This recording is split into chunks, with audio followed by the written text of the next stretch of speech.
You guys really gotta stop making me feel things, okay? I don't have feelings and I don't like them being like evoked. Alright? I prefer being the unemotional, stone cold, whatever. But like first you get like Thane and you get me all weepy and all joyful because this AI cat and dog end up being reunited with their AI owner. Like the animals aren't real, the people aren't real, but yet somehow I'm sitting here like she got her babies back. None of it's real. It's literally a she mm, making me feel things. Then you got me weeping over and feeling all emotional over Bruce and his berries and his connection. Ugh. Then this this was supposed to be a fun trip, time travel trip. We were supposed to go to World War II, hang out with some cranky soldiers, and try to save one that didn't want to be saved. Like it was supposed to be a fun adventure. I wasn't supposed to feel things with this. This was just supposed to be fun. No, you got me all weepy eyed over these little kids she meets. The little girl in the library whose dad is sleeping in Japan. Are you kidding me? And the soldier's 10-year-old sister.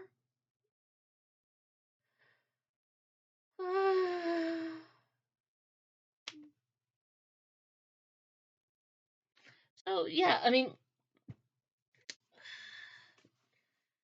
Janet Ray Stevens and her book Beryl Blue and the Beryl Blue Time Cup.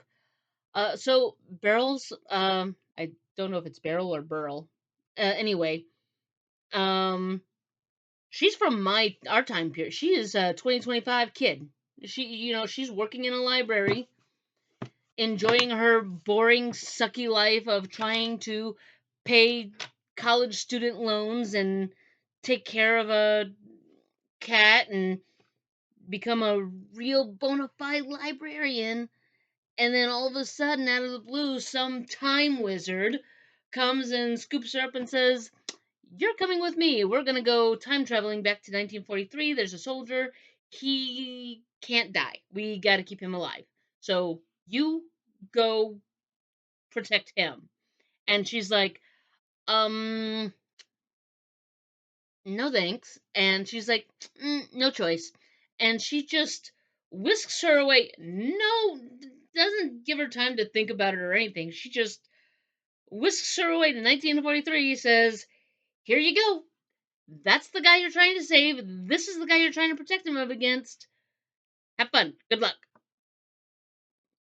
This rogue time traveler is trying to come back here and kill him. There's only one way to stop him. You gotta kill him. So go for it. And she's like, I will try, but like I'm not gonna kill him because like I'm not a killer. I'm a librarian. Librarians don't kill. We read books. We shelve books. We recommend books. We don't kill. So she's running around and she finds Tom Sullivan, Sully, and uh, Sully right off the bat is suspicious of her. He's like, "You're hot, but you're also a little sus." But he's not saying sus because he's from 1943, and they don't know that. So, but Beryl's from 2025, and she can't help but talk like someone from 2025. So, uh, yeah, she's not really fitting in. Like she's dressed the part, but she's not talking the talk. She's barely walking the walk at this point.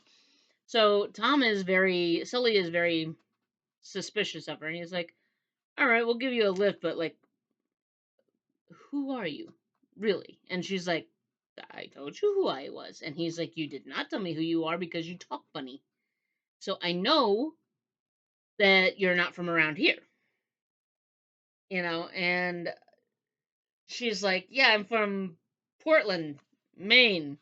Like, not even sure if Portland, Maine was a thing in 1943. And that's her words, not mine. I don't actually know either, but I don't care because I'm not in 1943 trying to pass off as somebody who belongs in that time period. But she's sitting there and she keeps talking with him and he keeps pressing her. And finally, he's like, I'm going to ask you a trivia question to find out who you are. And like, because he thinks she's a spy, he thinks she's like a Russian spy or something. So he's like, okay, if you're really from here, who plays first base for the Yankees? And she's like, what? And he's like, who plays first base for the Yankees? And she's like,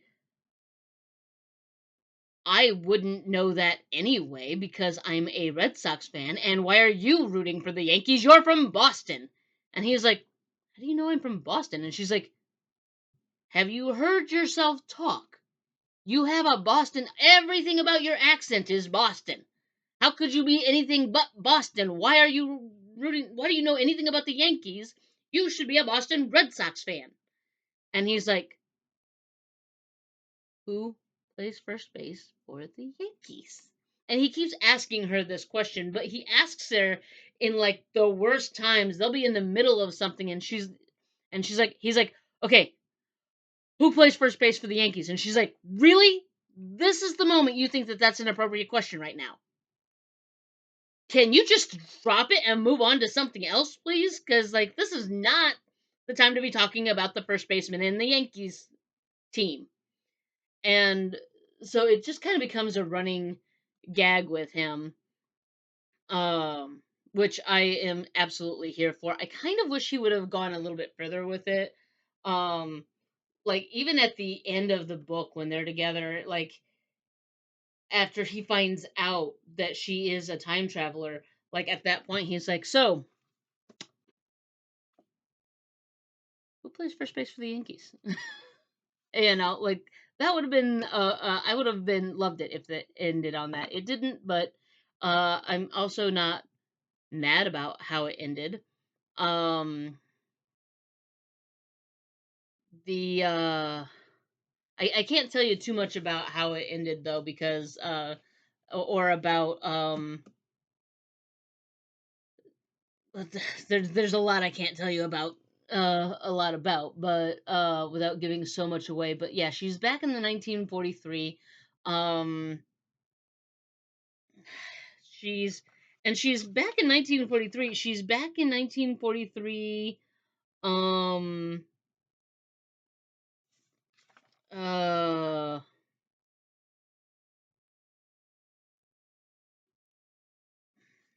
in her own city. Um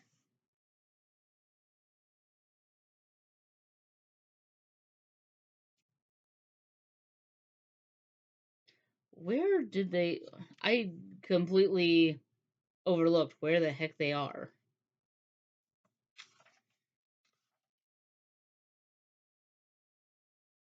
Massachusetts.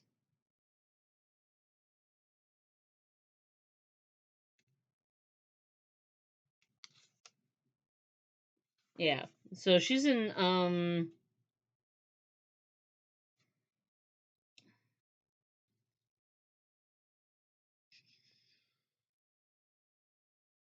where at I don't think it really matters.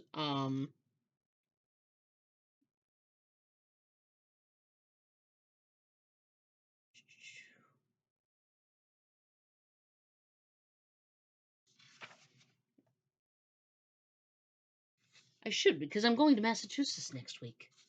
Um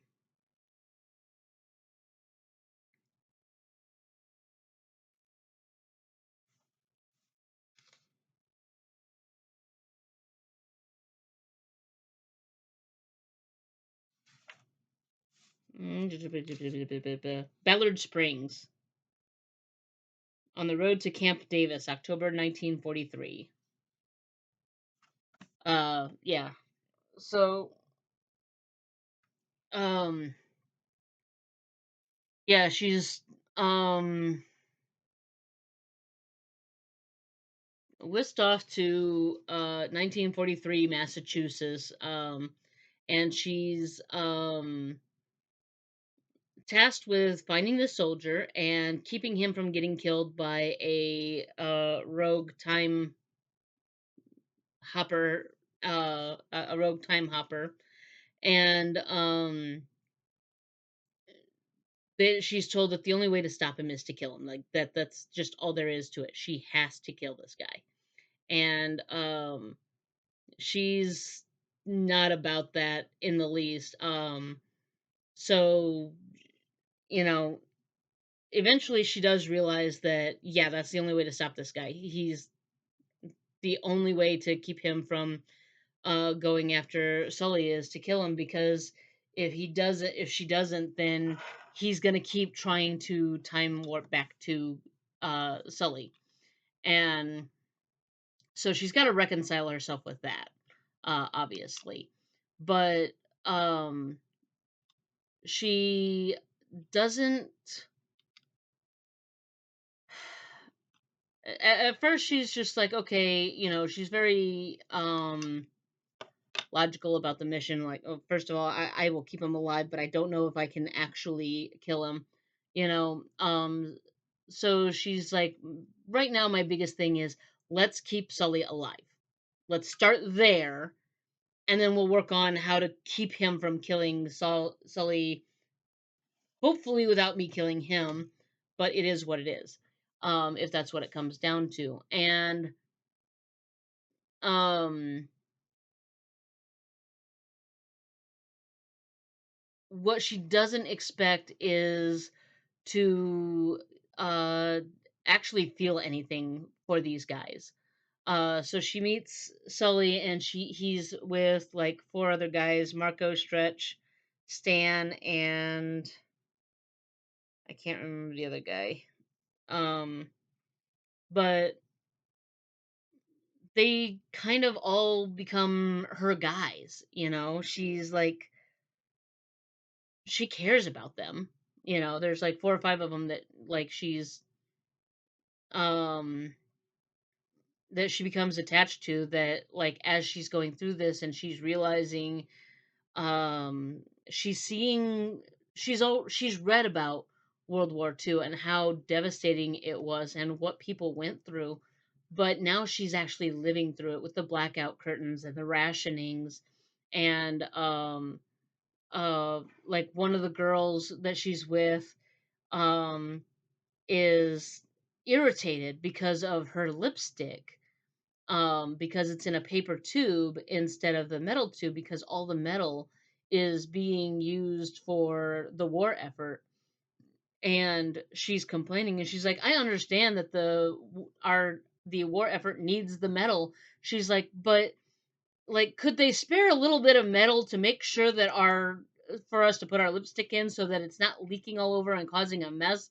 Like, you would think that they would want us girls to look good for our fellas so that we could keep up morale. So there is um growing up, I had always read about the World War II effort and the different rationings and um the scrapping, and how shoes were not made of the best material because the rubber in the shoe for the shoes had to be used for military vehicles and their tires and whatnot, or like she said, the metal in the makeup tubes went for the war effort, and they had to make do with paper tube of lipstick, and people that I had talked to, that had lived through that time as children, they remembered that time being a time of that people were willing to do what it took for the war effort. Like my grandmother, during that time, she would have been about 10 or 11 during that during World War II, 1943. She would have been about 11 years old, and Um, no, she would have been 9. My grandfather would have been 12. But um during that time, if I went back to 43, I would find my grandmother as a 9-year old little girl, um, probably living with her um, aunt, I believe. Is that right? I actually looked this up once because I wanted to see if I went back, because Beryl Blue was talking about um, what she thought her where she thought her parents, her family would be, and she's like, oh, this is before they shipped out, so this is before my uncle Augie, my great uncle Augie was killed. um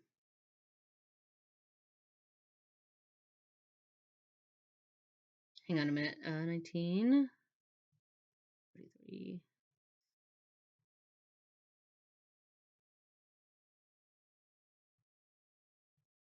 Is that right? Okay, so my grandmother would have actually been 6. Huh. And my grandfather would have been 8. Good to know. Yeah, so yeah, because this was well, no, that was fall. So my grandmother, yeah, my grandmother would have been just turning 6. My grandfather would have been had turned 8 at that time. So yeah, my grandfather would actually be 8 years old, living down on a farm in Arkansas, and my grandmother, she would be 6, and yeah, she would be living with her sister and her aunt while her dad was um off working somewhere.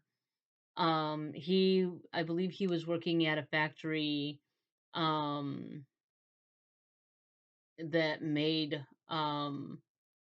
parts for the he was making parts for the guns that the um officers were using in the war. But he was working away from he was working in a different uh state at the time, so she was living with her aunt. um or he may have actually been conscripted. um that's possible. um I know one of my grandfathers, I know one of my great grandfathers had been working in a factory. Oh no, it was my grandfather when not when World War II hit. There was a different world when a different war. What was the war that I think it was the Vietnam War or something? But my grandfather, when he turned 18, he joined. He wanted to sign up for the military, and my great grandfather, told him he could join after he finished school. So he had to complete school first. So once he graduated high school, then he signed up for the military for whatever war was on at that time. And um, until then, they told him, okay, we'll call you if we need you. And he went to work in a factory.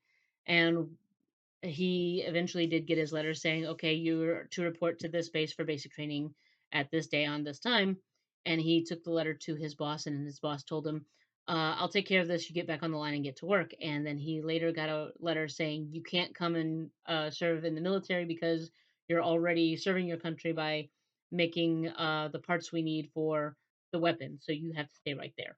And so he never actually got to serve in the military, but he was serving his country by making the weapons that the military were using. My great, um, my, but at that time, like I said, at that time he was only during World War II. He was only um, 8 years old and living in Arkansas, uh, trying to get by, probably running around barefoot because even as an adult, unless he was going to work or into town or into um, church, he didn't wear shoes. He uh, ran around barefoot most of the time. Um, and but my grandmother, yeah, she would have been probably living with her aunt and her sister. Her brother would have been living with a different aunt and another cousin. Um, And if I had gotten dropped in 1943 Massachusetts, there's no way I would have met them, ran into them. I wouldn't have even had the chance to run into them because Like I said, Grandpa was down in Arkansas. Grandma was in Indiana. So, Massachusetts is a far cry from there. Even now, with all of our traveling I'm here in Tennessee right now. It's going to take us 16 hours. It's a 16-hour drive up to Massachusetts. Um, and we'll probably take 2 days just so that we don't have to make the whole trip in one day. We'll probably just uh, stop in, we'll stop along the way somewhere and grab a hotel room. But um, yeah, watching her interact with these people, and like I said, I didn't expect to have any kind of emotional attachment to any of the characters because, like I said, it was supposed to be a fun time travel adventure. Go back in the past, beat up some Nazis, keep a soldier alive, and come back home. Done and done, right? No, we have to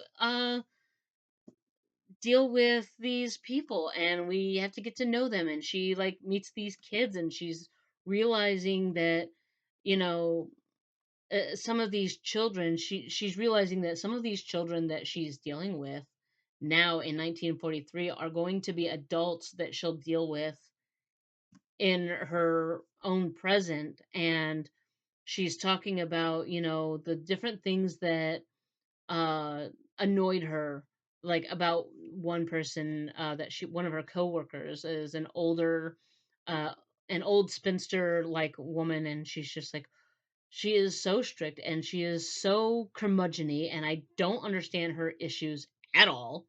And then she goes back into time and she meets her as a little girl, and kind of looking around at the world that this little girl grew up in, and she's like, how could she have been anything more than what she became? Like, how could she have possibly, like, no wonder she is the way she is. She's like, I never knew that she had to endure this as a child. And she's like, and that's a lot to put on a small child. She's looking at her and she's like, you're so tiny and cute and adorable, and it's hard to believe that you're going to grow up to be this woman, but I now understand why you grew up to be that woman. And like there's a um she has a new respect for her. And as she refers to the war as a buzzard uh hovering over everything. So it doesn't matter what they're doing. They're out at a club and they're drinking and they're raising glasses and they're dancing and everything. And she's like, this is a great time. We're having a great time. But the shadow of the buzzard that is the war falls over them, and they raise their glasses, and one of them says, overseas in 43, back to shore in 44, home alive by 45. And like that, she's like, they have not forgotten why they're here. They have not, they're sitting here and they're drinking and they're dancing and they're having a great time, but none of them have forgotten why they're in this place, why they're having a good time, because and they refuse to be. She's kind of inspired by the fact that regardless of how um prominent the war is to them and how much they know that there's a good chance that few if any of them are coming home alive, that she realizes that they're refusing to let that affect them. They're refusing to allow the impact of the reality of the war keep them from enjoying their time. And it's like, this is what they're fighting for. They're fighting for the freedom to hang out at a bar and drink with their friends and dance with ladies and go on a picnic in the park. This is what they're fighting for, and they're not going to give it up just because a war is on. They're going to continue going to the movies. They're going to keep sitting down to Sunday dinner with their parents and their sisters and their grandparents. They're going to keep going on picnics, and they're going to spend as much time as they can with their sweethearts, and make sure that, that they all understand the future isn't promised. All we have is now, and that's all we're going to focus on is now. We will deal with shipping out when shipping out happens, but for right now, we have this moment with our friends and our family and our loved ones, and we are going to enjoy this moment. And I love that. And like even Beryl, like she's been living so much for the future. And okay, I'm a wannabe librarian. I'm like still trying to get my degree to be a librarian, but and it's all about the future. The here and now doesn't matter because the here and now is not going to be permanent. But as she's going through this, she's realizing that she wants the here and now, that she does value the here and now. She realizes the importance of valuing the here and now and this moment and this time period. Um and um it's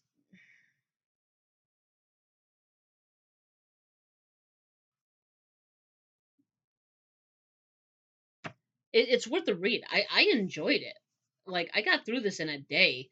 Um it's one of those that it's like I couldn't put it down, but I wanted it to last a little longer. Um, but this isn't the only book in the series. There's like at least one or two more books in the series, and I don't think we're done with Sully. I don't think we've seen the last of him. So can't wait to see what's next. Um, I will of course leave a description in the link below. In the description below, a link in the description box below. I know how YouTube works. Get off my case. Okay, so speaking of how YouTube works, uh, if you want to get yourself a copy of the book, click the link. Um, but other than that, the free things that you can do is like, comment, subscribe, share. If you don't know what to comment, then comment lipstick emoji. Um, and I'll see you guys later.